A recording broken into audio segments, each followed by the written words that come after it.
nama saya Rima Yusniarti Lasari dengan NIM 921424098 kelas D jurusan akuntansi.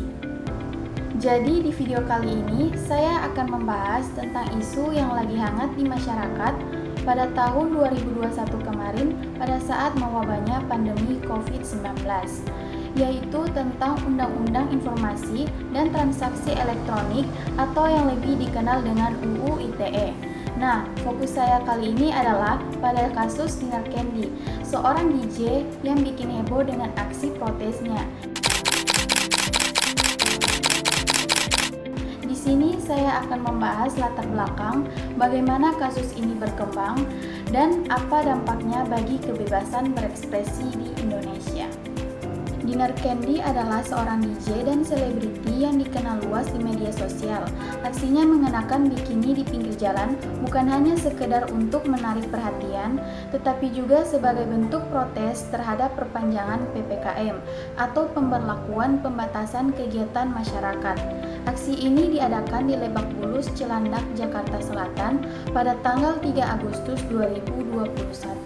Polisi dari Metro Jakarta Selatan memutuskan untuk menetapkan Dinar sebagai tersangka setelah melakukan pemeriksaan terhadap beberapa saksi dan mengumpulkan barang bukti. Ini menunjukkan betapa seriusnya pihak berwenang menanggapi tindakan yang dianggap melanggar hukum. Dina dijerat dengan pasal 36 Undang-Undang Nomor 44 Tahun 2008 tentang pornografi.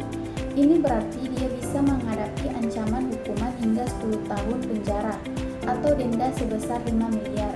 Kita bisa melihat bahwa undang-undang ini tidak main-main ketika berhadapan dengan isu yang dianggap melanggar norma kesusilaan.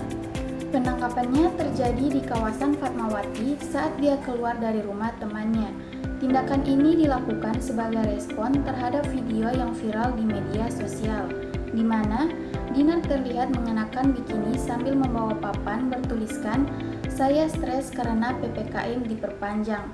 Dengan apa yang sudah kita sampaikan di awal tadi pagi bersama Bapak Kabid Humas Polda Metro Jaya, saya menyampaikan bahwa malam hari ini menyampaikan update dari proses pemeriksaan saudari DC.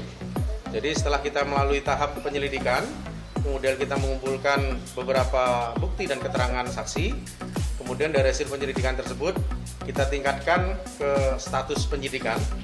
Dari proses status penyidikan tersebut sekali lagi dengan alat bukti yang ada, kemudian kita menetapkan saudari DC sebagai tersangka dalam dugaan tindak pidana pornografi sebagaimana tercantum dalam pasal 36 Undang-Undang Nomor 44 Tahun 2008 dengan ancaman hukuman 10 tahun atau denda 5 miliar. Saya kira itu saja cukup ya.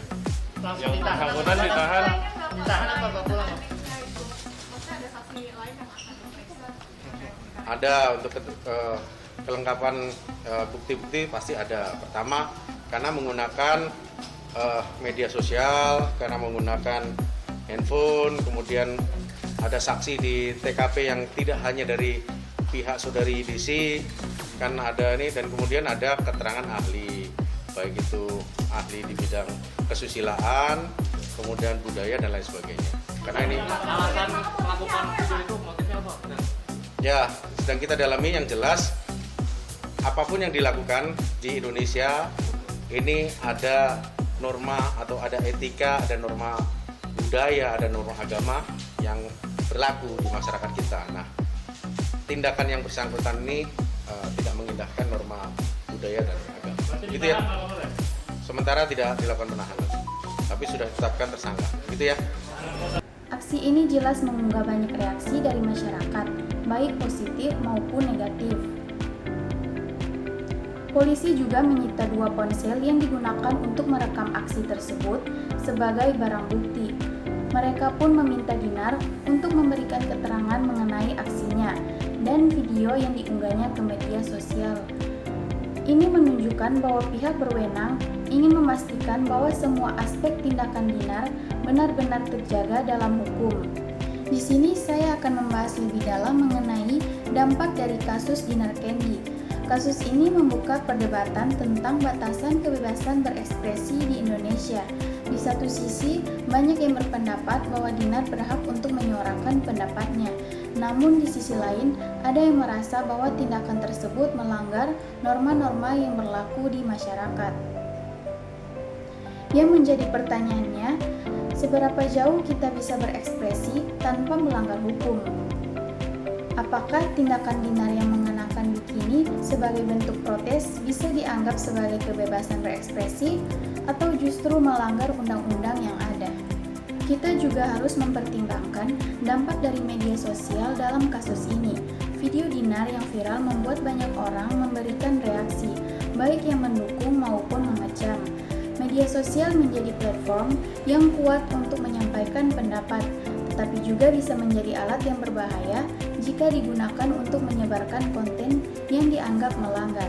Baik, itulah tadi pembahasan terkait kasus Dinar Candy dan bagaimana UU ITE berperan di dalamnya. Wassalamualaikum warahmatullahi wabarakatuh.